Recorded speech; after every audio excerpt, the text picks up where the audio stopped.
Покачувањето на цените дополнително се оптовари семејниот буџет со есенското поскапување па на зеленчукот и на овошјето и нападнати од климатските промени, па сега веќе не знаеме што да одбереме, што е здраво, што е од наше поднебје, која намирница со која да ја мешаме, како да не го оптовариме семејниот буџет, како да го задржиме здравието во овој период од годината. Светскиот ден на храната денеска, па оваа тема ја отвараме со нутриционистот Билјана Ристовска. Добро утро. Добро утро.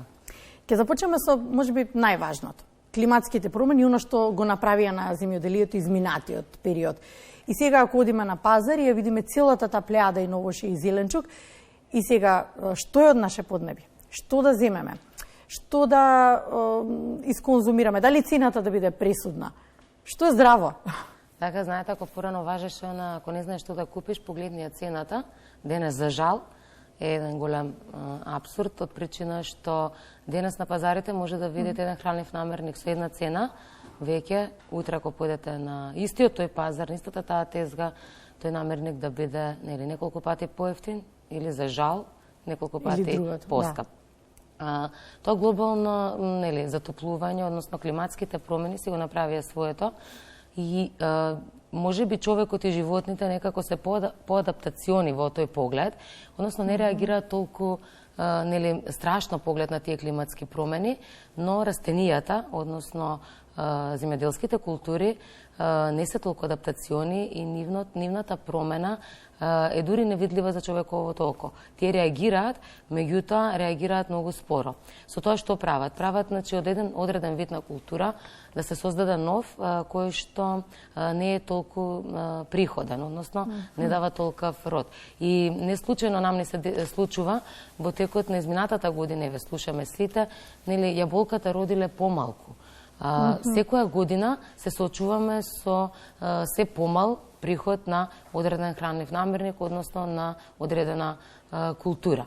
На база на тоа, во светски рамки, веќе години наназад, се оди на производство на тие генетски модифицирани семиња, кои што даваат поголем приход и семето, односно плодот кој што ќе се развие од истите, е поотпорен на сите овие случувања кои што се постојано присутни во на нашата земјина топка. Ама добро, што му прави тоа на организмот? Дали е тоа правилниот избор сега? Ајде, значи има одредени земји. Што да биде изборот? Има одредени земји во светот, веќе и во Европа, каде што генетски модифицираните организми, односно ГМО храната, е строго забранета. Меѓутоа има и земји и држави каде што таа на големи врати се дозволува да биде конзумирана и произведувана. Нема научни докази до крај кои што говорат дека таа е исправна и дека треба да биде наметната на секојдневното мени кај човекот. Зошто е тоа така, пак ќе напоменам, затоа што човекот стана некако ненаситен, односно никогаш не е доста од храна плюс. И моја парола е дека ако сакаме да ја спасиме земјинава топка, дека веројатно ќе треба да бидеме на глобална диета сите. Од причина што нашите предци, кои што и произведувале храна, не конзумирале толку енормни количини на храна, немале таква механизација за производство на храната и за преработка на храната, морам да напоменам, со сета таа емисија на тие гасови се загадува секако земјината топка. Понатаму се исхранувале многу просто, морам да го напоменам. Значи, дневно внесувале храна еднолична, ако јадат, не знам, денеска храна која што е, например, не знам, сварено гравче, во текот на денот можеле се случило и да вечераат гравче, не биле толку комплицирани во поглед на изготвување на еднодневно мени, од причина што биле повеќе физички ангажирани. А ние сега некако дојдовме во период кај што физички не се трошиме толку, а бараме внес на храна повеќе од тоа што сме потрошиле. Некако балансот си го изгубивме сами меѓу себе, човештвото, односно луѓето. И што се случува? Се случува нужна потреба од повеќе плюс храна, а од друга страна пак елиминираме, односно фрламе голема количина на храна.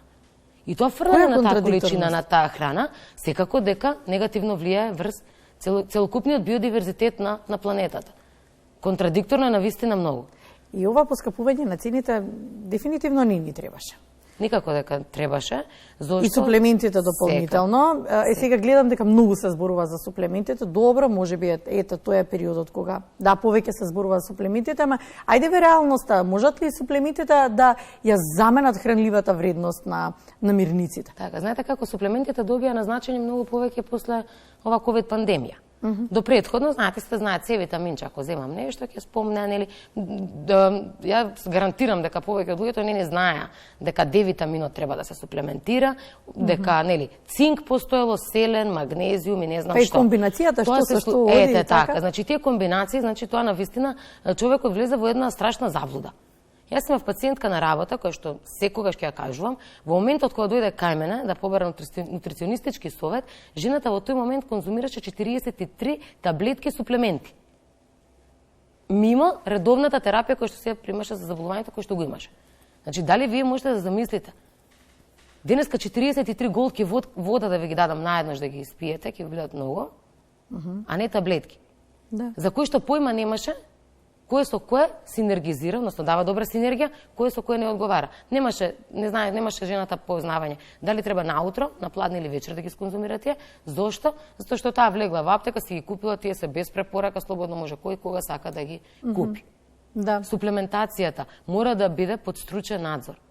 Значи, ако земете да конзумирате цинк, селен, магнезиум, D витамин, моја препорака и молба е да се исконсултирате во најмала рака со фармацевтот кој што ќе ви ги даде тие суплементи денеска да ги сконзумирате, односно да ги испиете. Суплементираме повеќе во текот на есенскиот период од причина што имунитетот повеќе е тука, нели, во прва нели борбена единица да станува, зошто го напаѓаат, нели, микроорганизми, вируси, промената на температурните разлики во текот на денот, преодот од пролет, лето, есен, па нели сега од лето во есен преминуваме, па да го подготвиме организамот за зимата. Суплементите секако дека те се на секој суплемент, тоа морам да напоменам, пишува дека е додаток во исхраната. Никако не заменува храна. Никако вие ако земете железо како минерал во таблетка или во капсула, не може да ви замени дневен внес на железо преку храна. Напротив, значи дневниот внес на витамини и минерали преку храна е, нели, 100% вистински природен, така треба да биде. Периодот на животот доаѓа дека треба да суплементирате одреден временски период. Меѓутоа цел живот, во текот на вашиот живот вие се храните со тие суплементи, витамини и минерали. И ако во текот на животот си направите добро депо, односно си имате резерва од овие, вие кога ќе дојде време, например, кога е времето за суплементирање, кога практично ќе биде организамот нападнат, односно намалени со овие вредности во, нели, крвта. Тогаш се суплементира. И вие ако не знаете, односно ако немате испитано дека имате дефицит од некој витамин или минерал, зошто по секоја цена суплементирате? Тоа се случуваше најчесто со D витаминот. Луѓе одат до екстремни количина D витамин. 4000 единици, чинам дека така беше. 20.000 интернационални единици, 20.000 на дневно ниво.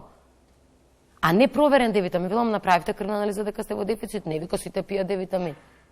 И кога сме правиле, јас имам пациенти, се правиме истражувања на истите, значи немало потреба. Човекот имал соодветна количина, без разлика дали било корона, дали човекот имал, нели, друго заболување во тој период од животот. D витамин немал никаква потреба да биде внесен. Иако е добар имуностимулатор, меѓутоа не по секоја цена. Кои се тие здрави намирници кои што треба да ги избереме сега во овој период и ајде малку повеќе кога ги набројуваме, кои се за сакаме да кажеме магичните комбинации кои што ја дава таа моќна витаминска бомба? Така, значи се што треба да конзумираме во текот на овој временски период, временска доба, го има на нашите пазари веќе. Есента е на вистина кралица, која ќе кажат, или во поглед на хранливи намирници кои што и плодови кои што ги носи и ни ги дарува. Ако погледнеме, значи доминираат кафената, портокаловата, виолетовата, црвената боја на пазарите. Што тоа значи? Цвекло, тиква, бобесто овоше, нели, капина, малина, ронија, сега ронијата ја има, боровницата доскоро ја имаше, може да има и уште свежа, морковот, зелката, значи се она што брокулата, прокелјот, оние малите зелчиња, значи се што има продорно јака и силна боја треба да биде застапено периодов. Значи изберете ги пастелните бои. Секако. И на пазарите. Да, значи портокаловата, бета-каротенот, преку тиквата и, нели, морковот, многу јак имуностимулатор, бета-каротен и пиевме, нели се суплементира и се пие во текот нели на овие пандемии што не снајдоа. За да не го пиете тековно во текот на животот и да не бидете, нели, вашиот буџет семен да не биде толку засегнат, излезете на пазарите, нели, купете ги овие продукти кои што ги има и не треба да има, нели, дополнителна суплементација. Меѓутоа, нели, како што сите гледаме, сме сведоци, па и таа храна, ако цвеклото го купувавме за 15 до 20 денари за килограм лани или полани, сега веќе тоа може би и тroduplo поскапено. Да, ние ги споминавте и мандарините и портокалите, Тие следат, да, веројатно ќе ги зборуваме повеќе следниот месец, но да го заокружиме разговорот, секогаш изборот да биде нашето поднебје.